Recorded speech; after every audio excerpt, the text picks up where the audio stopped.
What's going on, everybody? This is dkdynamite, and tonight we're going to be talking about the first real Year 2 update for Black Ops Cold War, a trailer that nobody's talking about, and some other shocking news. Definitely stay tuned. But before we jump into that, be sure to hit that subscribe button down below, and don't forget to use code DYNAMITE over at any G Fuel order, in which you can save 30% from now until December the 10th, and then after that, it'll be 10% off any order. But a big shout out to G Fuel for sending me this massive care package today. As you guys can see, I'll be trying all the flavors on stream live tomorrow when I do go for the Platinum Trophy in Call of Duty Vanguard. But once again, thank you all for the support that you guys have shown me, whether it's on videos, streams, Facebook gaming, whatever the case is. All of that has led to some incredible moments and life-changing opportunities, such as this one. So thank you guys very much. But also as a reminder, this Monday the 6th, it's supposedly the end of Verdansk as we know it, the finale event for Warzone in this current iteration, and that is according to Modern Warzone over on Twitter. So I believe even the icon for the playlist for it was actually revealed a couple of days ago, and he went ahead and tweeted it. I think it should be okay to talk about here in this video since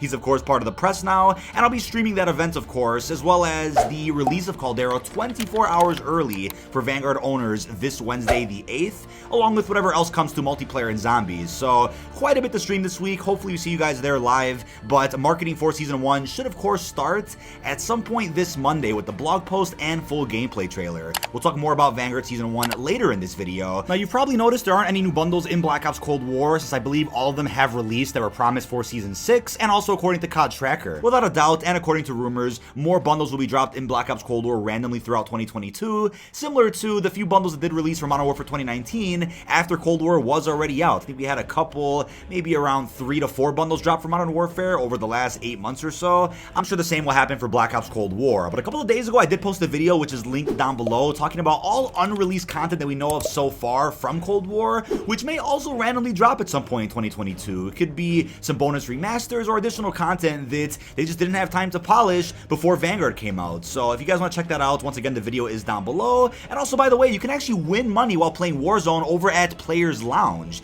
To get a head start, you can actually get $25 for free when you sign up using the link in this video's description. There's also plenty more games that you can play on there as well. You can play solo or with your friends, and as instant payouts with their automated scoring plus anti-cheat system, which is phenomenal. They've also gotten some huge investment backing from Samsung, Comcast, Drake, and even more. Once again, that link is also down below. I figured I'd bring that up real quickly in case you guys are interested in winning some money and even want to do so when Caldera releases later on in the next couple of days. But in terms of what's going on with Black Ops Cold War, as Treyarch officially tweeted, this is what's happening in the game when Season 1 begins for Vanguard on December the 8th. They first confirmed synchronized progression with Vanguard. You'll begin Season 1 at the military rank or prestige you've already reached in Vanguard, or military rank 1 if you haven't touched Vanguard yet, and each new prestige earns you a prestige key, tier skip, emblem, and sticker in Black Ops Cold War exclusively. Now, the new lifetime prestige memorializes your total prestiges earned across previous seasons. Now, you can add new prestige master ribbons to the 6 currently available in Cold War and catch up on any ribbons that you missed out on. Now, if you didn't hit level 200 in Season 4, for example, that's also not a problem anymore. All 27 Black Ops Cold War prestige icons are joining the prestige shop. These will be unlocked if you've earned them previously, and you'll be able to equip any icon you own if you reach prestige master at least once. Icons will also no longer reset at the start of each and every season, which is great. And also, all previous season challenges will be revealed for everybody on December the 8th. Now, as a reminder, in case you guys weren't aware of how Cold War works, you were not able to go back and complete a previous season set of challenges once that season had already ended. It just didn't let you, and that's unfortunate for those out there that may have bought the game late. They were just shit out of luck, right? But they also mentioned that you can finish a previous season's full set in multiplayer or zombies to earn an animated master calling card and 10,000 XP with each set. Now, if you guys are wondering, well, why isn't Treyarch saying anything about Duran Fung or Vanguard zombies, which they're leading right now? I honestly believe they will break their silence about it with the blog post that comes out hopefully this Monday, which wraps up all the information about Season 1 you need to know, for multiplayer and zombies that is, because as of right now we've only heard about Caldera, which is strange considering the paid part of Vanguard hasn't been spoken about at all, right? The content that we're essentially paying for when you buy Vanguard, whereas with Warzone that's completely free to play, and they've marketed that a lot more. And I get it, it's a new Warzone map so they have to, but it's still been a bit strange nonetheless. You can definitely tell there's a lot of issues going on behind the scenes right now. But I still think it's cool that even Treyarch put in a bit of a helping hand with marketing Caldera, since we got what I consider a bit of a follow-up type cutscene to the Season 6 outro in which Mason, Woods, and Adler meet the Butcher.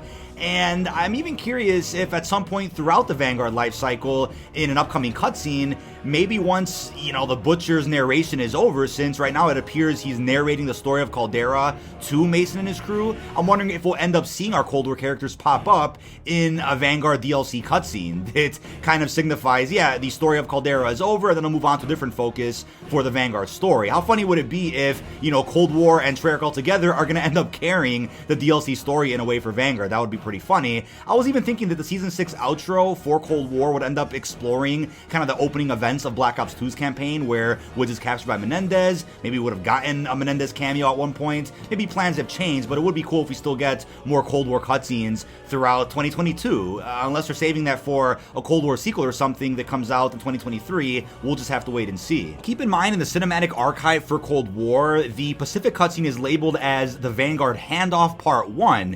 Now, is Part 2 supposed to be the intro cinematic for Season 1, which we're going to talk about later in this video, or will there be a Part 2 that once again features Mason and his crew that may end up dropping, deep into the Vanguard DLC cycle, or even in the next couple of weeks? I mean, it could be any time, but we'll love to see more Cold War cutscenes this year, without a doubt. I also think it's interesting how even the blog post for Caldera does mention Mason and his crew, so it kind of gives me the impression we might get the origins of Perseus from the Caldera story as well. It's just unclear how long the Caldera story is going to be stretched.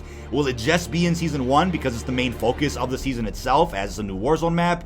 Or will this, little story stretch across all 6 seasons to where, like I said earlier, maybe the final cutscene in Season 6 wraps up with, showing us Butcher talking to Mason's crew and explaining the origins of Perseus. But even then, right, it'd be funny that the Vanguard post-launch story is centered all around the Treyarch canon more than Sledgehammer's canon with what happened with Task Force Vanguard. That's just the way I see it. But Treyarch then confirmed the update that I'm sure you guys have all been waiting for if you're still playing Cold War multiplayer. They're deploying a new round of nerfs for the Marshals on December the 6th. So now you can think twice before bringing it into a fight from now on, as this update will include the weapon unlock challenges for the 410 Ironhide and the Grav, which were previously Battle Pass weapons, as well as stability and bug fixes for zombies, as well as updating the lobby theming.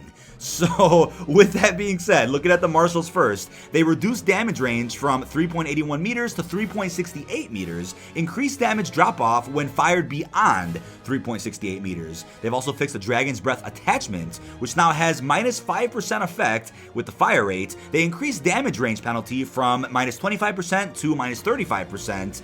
They've also reduced damage bonus from plus 17% to just plus 16%. They've also adjusted the 12.1 extended barrel, where they reduced damage range bonus from plus 20 to plus 15%. And I get it, right? I mean, every Call of Duty, especially after the post-launch season, ends up having that meta weapon, which back in the day used to be locked behind supply drops. That was ultra frustrating. But nowadays, anybody can use these weapons, which means you're going to see more of them in your lobbies. So it's even more frustrating than pay to win, so to speak, because everybody can get them, and it just ruins every lobby. I get it, right? I'm even guilty of using them myself. You guys all know that. I mean, I was just fighting fire with fire in this case when playing multiplayer. But you know what? I don't think that the Marshals were as bad, or are as bad right now, I should say, as the dual-wielding shotguns that are in Vanguard multiplayer. Those are ridiculous, but you guys disagree with that down below in the comments. Now, they've also updated the lobby theming, as I said, for multiplayer and zombies. I believe reverting it back to what it was before Season 1 of Black Ops Cold War. We're just not sure what that's going to look like until this Monday. I'll keep you guys posted with that. And yeah, we know the icon for Cold War's application is also going back to its pre-Season 1 state, and I'm cool with that. But for the lobby theming, I would hope they come out with maybe a newer one, or maybe an enhanced version of the original we had at launch. Like I said, the past couple of seasons have been fantastic, and it's a bit sad to see some of those lobby themes going away here. But, it is what it is. We got to move on. They also closed an exploit during the main quest boss fight for Forsaken, and added a not enough essence prompt to the arcade token dispenser when the player does not have enough essence to purchase a token. They also addressed an issue where a texture was not appearing correctly after melting the door during the main quest, Mount Toten. And over on Outbreak, enemies killed by brain rot zombies will now contribute toward the Dragon Relic World event. Thought that that was already a thing. I guess it wasn't. And for Onslaught, they added Onslaught Containment and Onslaught Deprogram to offline local play. Lastly, they fixed ability issues related to the Arsenal. Now, before we get to the next story about a trailer nobody's talking about, there is some context I want to provide you guys with first so that you can better understand what's going on here. So this was tweeted by Austin O'Brien, an associate community manager over at Raven. He said, and I quote, "I am gutted right now. My friends in QA at Raven were promised for months that Activision was working towards a pay restructure to increase their wages. Today, one by one, viable members of the team were called into meetings and told they were being let go. These people were asked to relocate in Madison, Wisconsin to work here. Now they are out of a job on January 28th. Our QA team does incredible work, but this will not only increase their workload, but crush morale. If any industry friends have open positions, please share them. If this isn't clear, this is BS. It's unfair to these people to string them along, promising something better, and then to let them go. I am infuriated right now." So what's crazy about this is that this news broke while I was live with the Bombshell podcast just yesterday evening. This was, I want to say, maybe 4 something p.m. Central, and I was at a loss for words about this. We talked about it on the podcast, but I wouldn't really be surprised if more bombshells, no pun intended, keep releasing like this over the next few months until some serious change happens over at Activision Blizzard. It almost seems like this is intentional company damage at this point, with how many people are coming out with brand new stories despite all that's already happened over the last couple of years with this company, and they're being sued for it, but still new things are happening. I just don't get it. Higher ups clearly don't care, but to me this is a prime example of what I was talking about before, which is that boycotting the games doesn't really do anything. It's just gonna hurt the good men and women that work at these companies, while the higher ups and executives have golden parachutes where they could jump ship anytime and still be guaranteed their couple $1 million payouts or a couple $100 million payouts. I mean, that's what's going on here. It's ridiculous. So we'll talk more about Activision Blizzard at another time, but the reason I want to bring this up is because then Jason Schreier came out and put out this tweet, right? Activision Raven Software, which runs Call of Duty Warzone, abruptly laid off a number of QA testers today. Others don't know if they're keeping their jobs. This is really painful. One just told me. Warzone generated $1.93 billion last year, according to a Super Data estimate. And then as this news broke, as we're talking about it live on the podcast, all of a sudden out of thin air, the Season 1 intro cinematic gets posted to Call of Duty's Twitter, but not to Call of Duty's YouTube channel. It's actually still not live on our YouTube channel, time of posting this video, which is Saturday, but could the timing have been any more coincidental? I don't remember ever seeing marketing at 5 p.m. on a Friday, especially for an intro cinematic of a brand new season that usually always drops at around 12 o'clock my time Central. Now, you guys probably understand what's going on here, and I'll probably go more in depth with this topic in a video I'll be posting to my DK After Dark series on Facebook Gaming, but you guys know, this is just horrendous. I mean, I truly am at a loss for words, but like I've said before, who should have the floor right now is the innocent men and women who are experiencing things like this and dealing with this. I mean, we can use our platforms, to voice our concerns and fight for the greater good, but, I don't want to take away from the real focus of this problem here by ranting about it in video after video. Now, on the topic of the cutscene itself, which is a trailer that literally nobody is talking about. I mean, I've seen maybe 1 to 2 videos posted about it with an in-depth breakdown, but I guess the problem is, what can you break down from this trailer? I mean, nothing was even trending about it, and I want to say, I think a part to play in that is the fact that the news that just broke about the QA testers right before this cutscene dropped, so things just aren't looking good for the Vanguard season at all. And did anything really happen in this cutscene? I mean, this takes place, according to the Butcher, before the Vanguard campaign, but the first specific cutscene that we got, which was during the Vanguard concert a couple of weeks ago, I think that was so much better than this, and I think a big reason for that is because of the Cold War tie-in. I mean, Mason, Woods, and Hudson running into the Butcher and kind of tying in the Cold War and Vanguard universes together, that was awesome. And then it seemed like Butcher was going to narrate the story of Caldera to these individuals, which is, I think, is what's happening within this new intro cinematic for Season 1, but then you think about it, you're like, wait a second, the iconic characters they were so heavily, throwing at us in the campaign are not even the focus of the post-launch story, so what's going on here? Now, compare this to the Season 1 Cold War intro cinematic. You had a Stitch villain reveal, a perfect Rebirth Island retcon, and also setting up Warzone, right? The new Rebirth Island map that released that season, as well as Adler's crew being intercepted at the Pines Mall, which is the new multiplayer map that season. So that cutscene accomplished a lot in a short amount of time, whereas with this cutscene, nobody spoke, nothing happens. And if this cutscene sets the standard for the post-launch story of Vanguard, then I'm sorry, I'm not trying to be that guy, but the narrative team is just not doing the Vanguard characters justice at all. They spent the whole campaign with a bunch of flashbacks to make us care about these characters,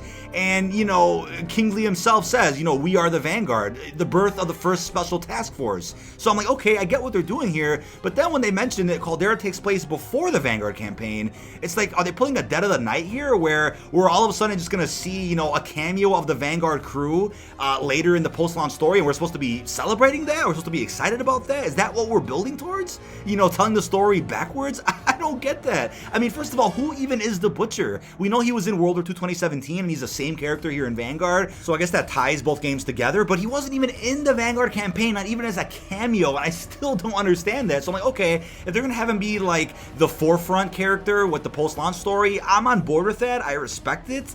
But he literally tells Mason, right, and I quote, have you ever heard of Task Force Vanguard? But they're not even the focus of Season 1, it's Task Force Trident with all these new characters.